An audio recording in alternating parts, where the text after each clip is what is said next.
mwero wakwenda rehadara police station wapigwa kofi tatatachona dunia galuka ikala jahanamu.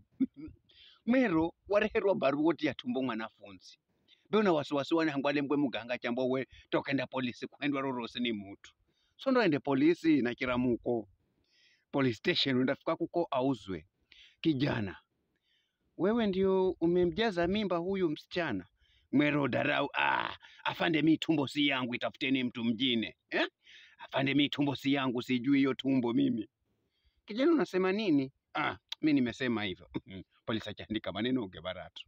Sonda uzweka hivi. We kijana unadarau, unaitwa nani? Mnasema jina langu za mketu. Mimi sisemi jina langu kama mketu. Unasema nini kijana, au sinisumbue? Ndo kidungwe kofi ba. Mwero wapigwa kofi. Akimala sekunze 10 na kaona wona dzisa. Tona mbona fugula mwero wafumbuluka. Ndo jamani tunakwambia unaitwa nani? Mwero nafa mimi. Polisi achamba handikani mwero nafa mimi. Unasisigira polisi uwe. Unasisigira anafunzi. Anafunzi kasisigirwa. Uwe.